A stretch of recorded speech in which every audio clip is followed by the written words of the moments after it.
বাংলা চলচ্চিত্রের ইতিহাসে যদি একজন মানুষের নাম চিরকাল সবার আগে উচ্চারিত হয় তবে তিনি নিঃসন্দেহে মহানায়ক উত্তম কুমার।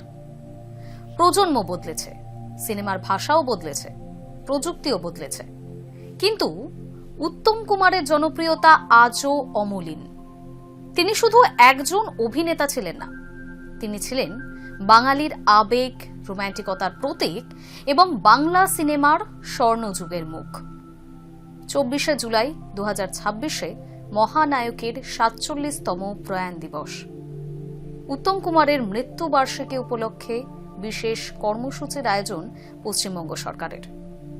সময়সূচি মেনেই এদিন কেওড়াতলা মহাশ্মশানে পৌঁছে যান শুভেন্দু অধিকারী। উত্তম স্মরণে আবক্ষ মূর্তি উন্মোচন করেন মুখ্যমন্ত্রী।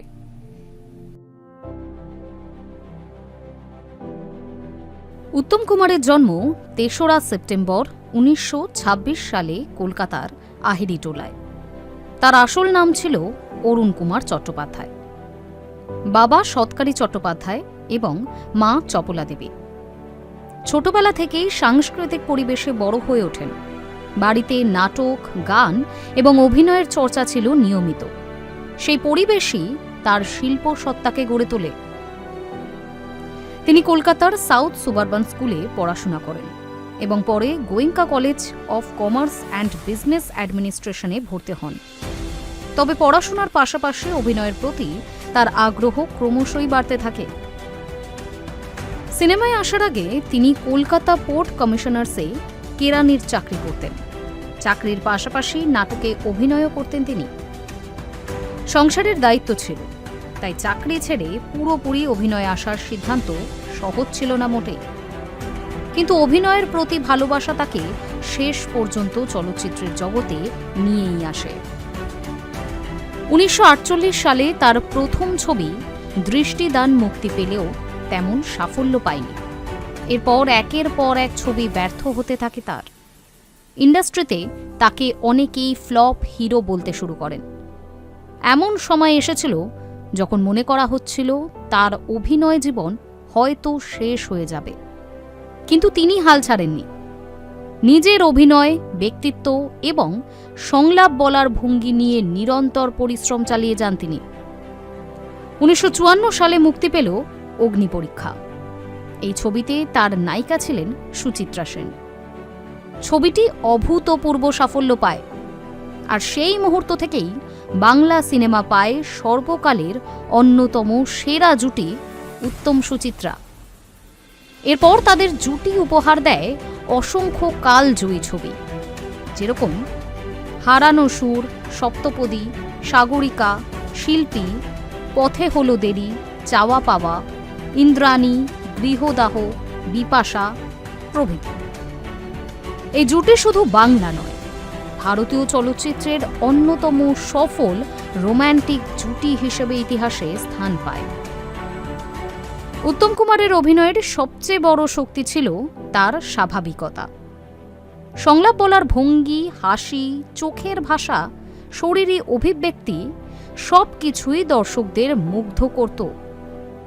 তিনি রোম্যান্টিক চরিত্রে যেমন সফল ছিলেন, তেমনি সামাজিক, পারিবারিক, রহস্য, কমেডি এবং চরিত্রাভিনয়েও সমান দক্ষ ছিলেন তিনি।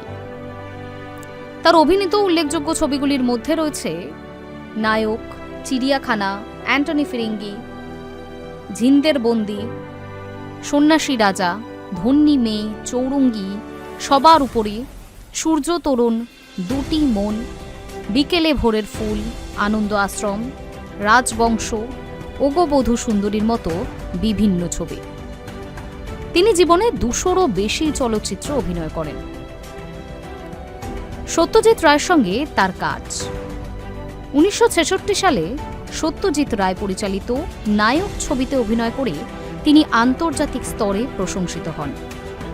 একজন জনপ্রিয় চলচ্চিত্র তারকার অন্তর্দ্বন্দ্বকে যেভাবে তিনি ফুটিয়ে তুলেছিলেন তা আজও অভিনয়ের পাঠ্য বিষয় হিসেবে বিবেচিত হয়।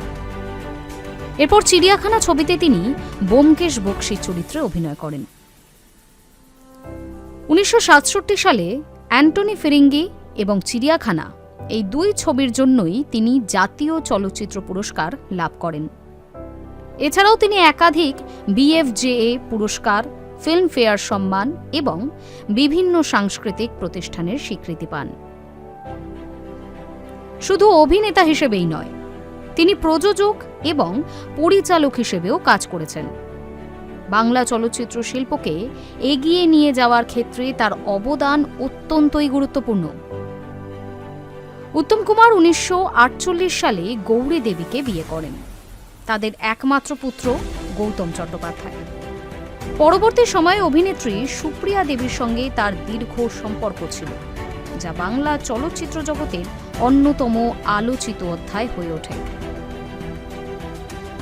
শেষ অভিনয় ও মৃত্যু। 1980 সালে ওগো বধূ সুন্দরী ছবির শুটিং চলাকালীন তিনি অসুস্থ হয়ে পড়েন। তাকে কলকাতার বেলভিউ ক্লিনিকে ভর্তি করা হয়। 24শে জুলাই 1980 সাল। মাত্র 53 বছর বয়সে শেষ নিঃশ্বাস ত্যাগ করেন তিনি। তার অকাল প্রয়াণে গোটা বাংলা শোকস্তব্ধ হয়ে পড়ে। লাখো লাখো মানুষ রাস্তায় নেমে তাকে শেষ শ্রদ্ধা জানান। তার শেষকৃত্য সম্পন্ন হয় কেওড়াতলা মহাশ্মশানে।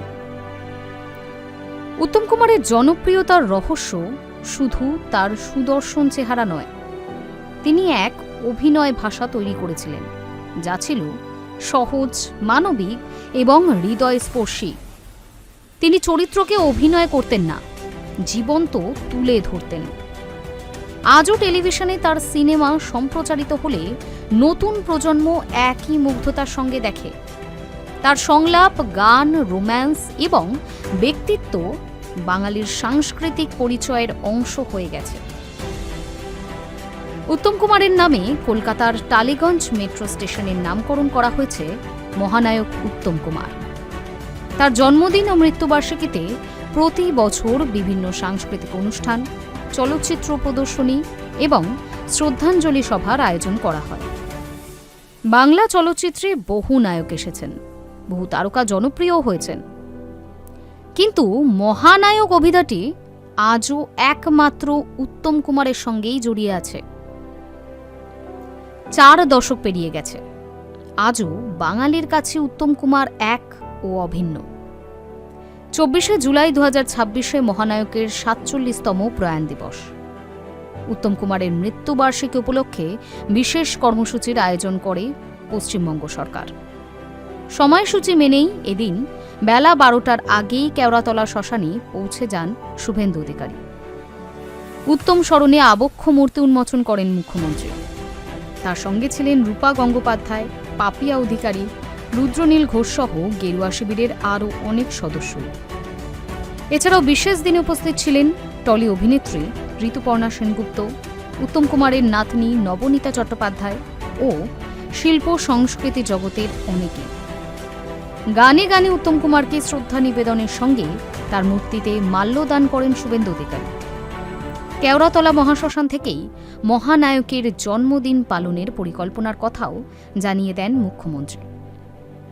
মৃত্যুবার্ষিকীর থেকেও জন্মদিনে বেশ কিছু গুরুত্বপূর্ণ পদক্ষেপ গ্রহণের সিদ্ধান্ত নিয়েছে রাজ্য সরকার। আগামী 3রা সেপ্টেম্বর উত্তম কুমারের জন্মদিন।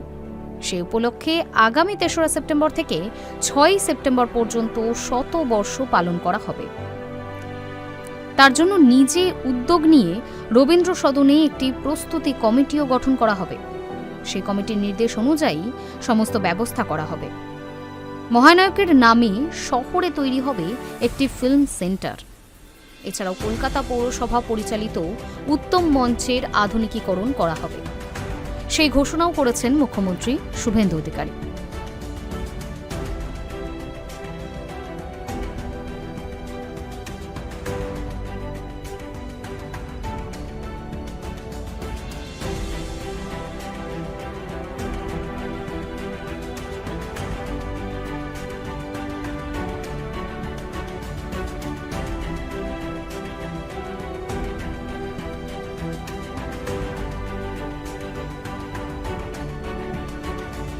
উত্তম কুমারের জীবন ছিল সংগ্রাম, সাফল্য, ভালোবাসা এবং শিল্প সাধনার এক অনন্য কাহিনী।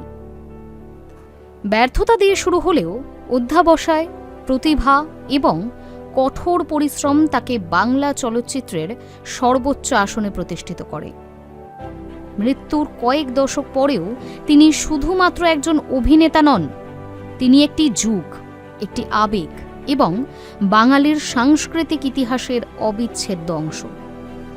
মহানায়ক উত্তম কুমার আজও প্রমাণ করে চলেছেন, সত্যিকারের শিল্পীর মৃত্যু হয় না, তিনি তার সৃষ্টির মধ্যেই চিরকাল বেঁচে থাকেন। High News network.